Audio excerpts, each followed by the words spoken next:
Hello students, all नल lecture series के अंतर्गत आज हम डाइजेस्टिव एंजाइम्स के बारे में बात करेंगे।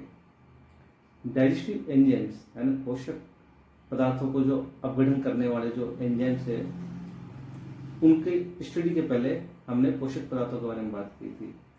वहाँ हमने जाना कि भोजन के रूप में हम जो भी पदार्थ ग्रहण कर रहे हैं उनमें कार्बोहाइड्रेट, प्रोटीन्स और लिपिड जैसे पोषक पदार्थ होते हैं।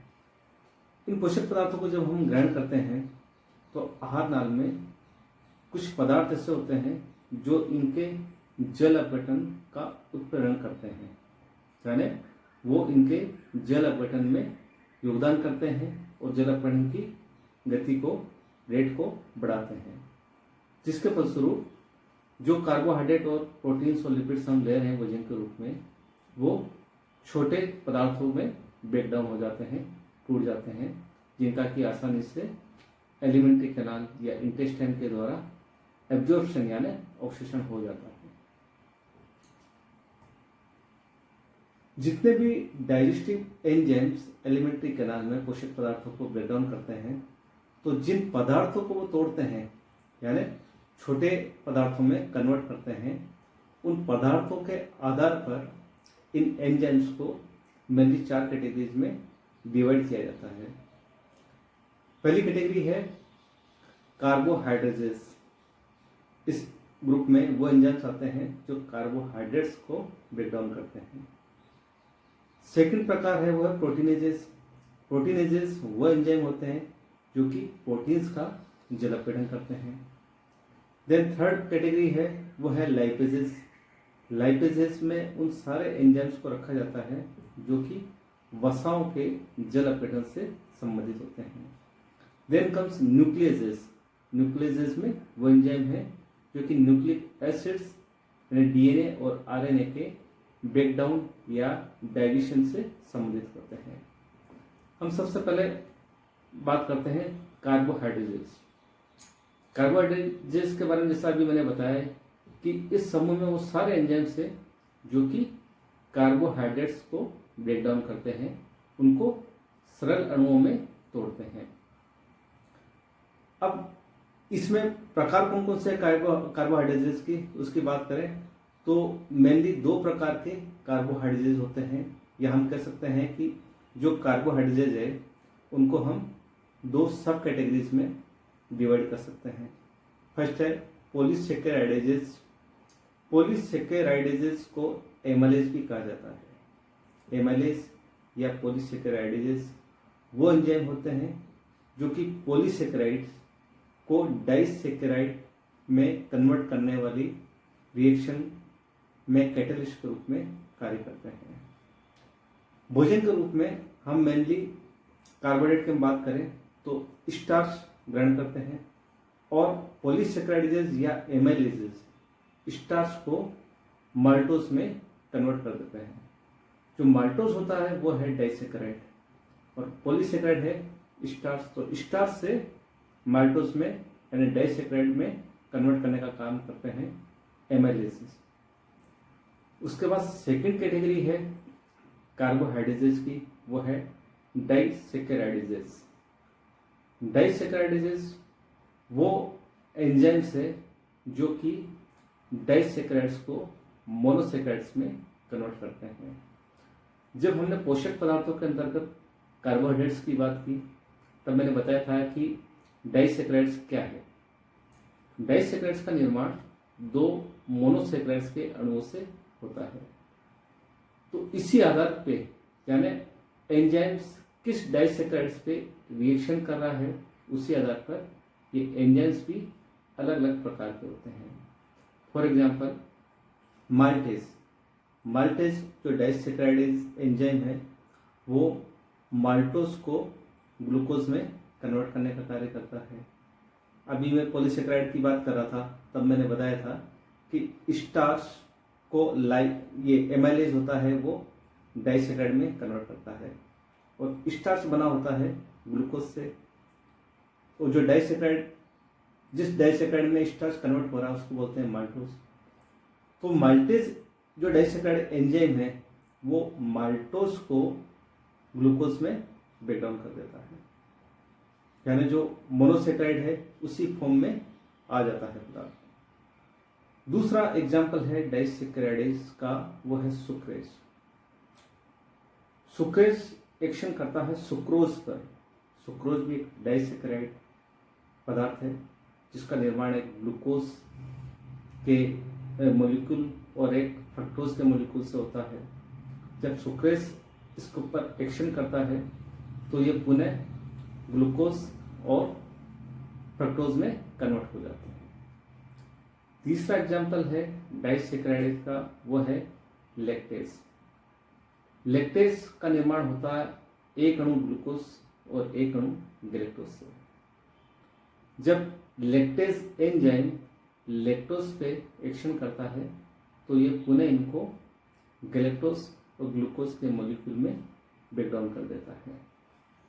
कार्बोहाइड्रेट्स के बाद हम बात करते हैं प्रोटीनेजेस की। प्रोटीनेजेस समूह में उन सभी एंजाइम्स को रखा जाता है जो विभिन्न प्रकार के प्रोटीन्स के जल अपघटन का कार्य करते हैं। इनको ब्रॉडली यानी मोटे रूप में वापस पुनः दो सब कैटेगरीज में सब डिवाइडेड किया जाता है। पहला है एंडोपेप्टाइडेजेस और दूसरा है एक्सोपेप्टाइडेजेस।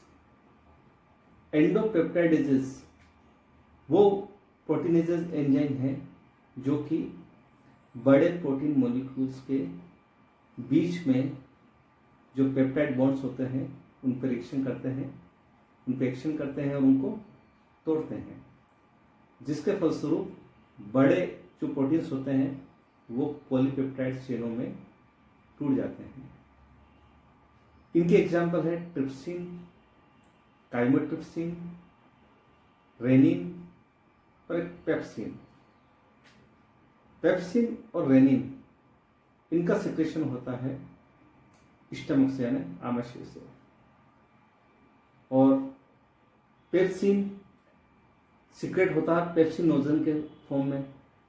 एक प्रीकर्सर होता है पेप्सिनोजन, उसके फॉर्म में पेप्सिन सीक्रेट होता है जो कि HCl यानी हाइड्रोक्लोरिक एसिड की प्रेजेंस में पेप्सिन में कन्वर्ट हो जाता है। पेप्सिन प्रोटीन के ब्रेकडाउन का कार्य करता है, लेकिन यहाँ यह एसिडिक मीडियम में ही प्रभावी होता है, क्योंकि स्टमक यानी आमाशय का जो वातावरण होता है अंदर का, जो उसकी pH होती है वो एसिडिक होती है, इसलिए पेप्सिन एसिडिक मीडियम में ही कार्य कर सकता है। साथ ही रेनिन भी सीक्रेट होता है जो कि प्रोटीन का ब्रेकडाउन करता है, वो भी स्टमक से ही रिलीज होता है।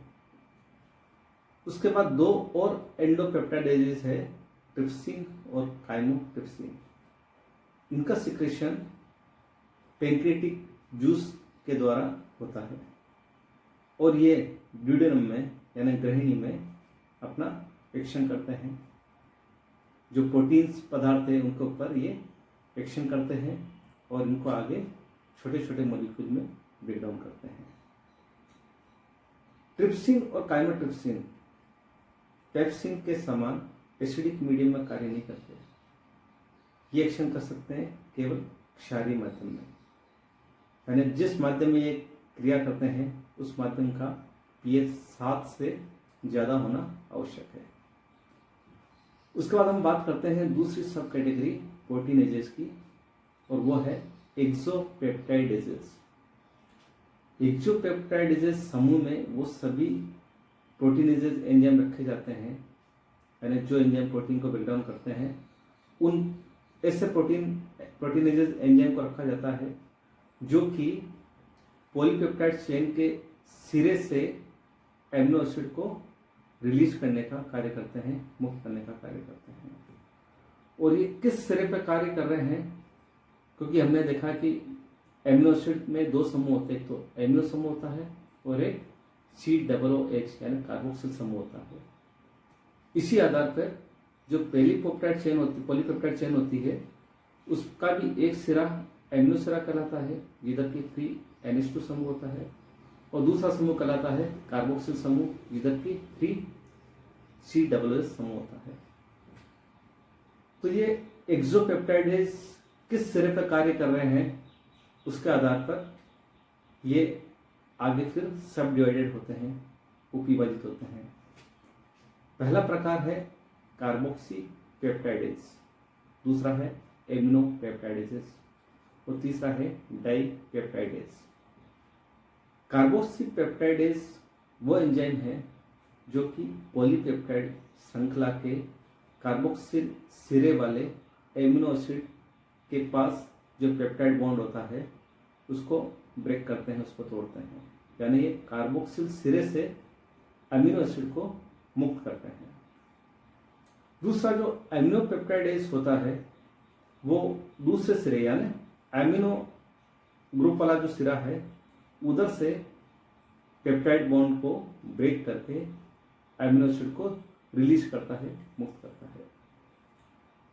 तीसरा प्रकार है डाइपेप्टाइडेज जो कि डाइपेप्टाइड पे एक्शन करता है और डाइपेप्टाइड को दो अमीनो एसिड में कन्वर्ट करता है, क्योंकि डाइपेप्टाइड में दो अमीनो एसिड्स होते हैं जिनके मध्य पेप्टाइड लिंकेज होता है।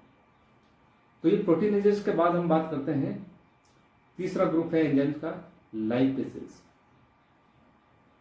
लाइपेजेस वो एंजाइम होते हैं जो कि वसाओं का जल अपीड़न करते हैं।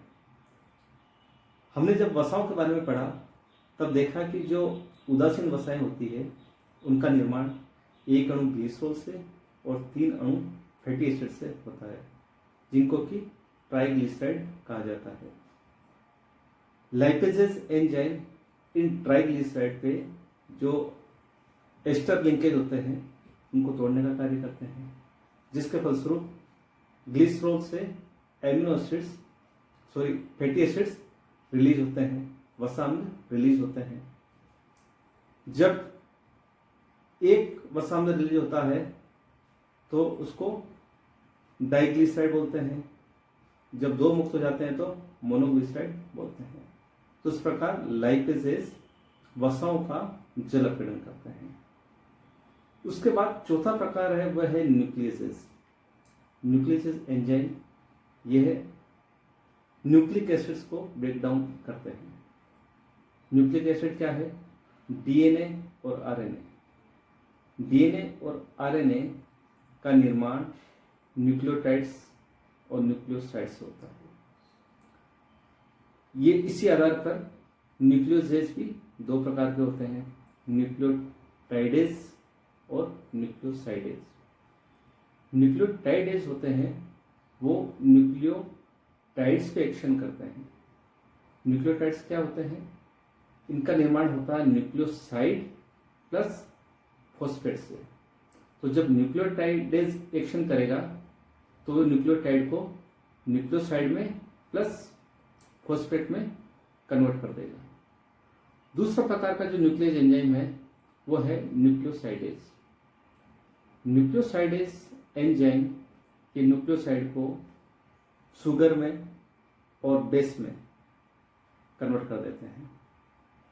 इस प्रकार हमने देखा कि डाइजेस्टिव एंजाइम यानी पाचक एंजाइम जिस पदार्थ पे वो एक्शन कर रहे हैं उसके आधार पर 4 मेन कैटेगरीज में डिवाइड किए जाते हैं, जो कि भोजन के रूप में हम जो पदार्थ ग्रहण कर रहे हैं, चाहे वो प्रोटीन हो, कार्बोहाइड्रेट हो, लिपिड हो या न्यूक्लिक एसिड हो, उनको वो छोटे और सरल अणुओं में कन्वर्ट कर देते हैं ताकि आंत्र या इंटेस्टाइन द्वारा उनका आसानी से एब्जॉर्प्शन हो जाता है।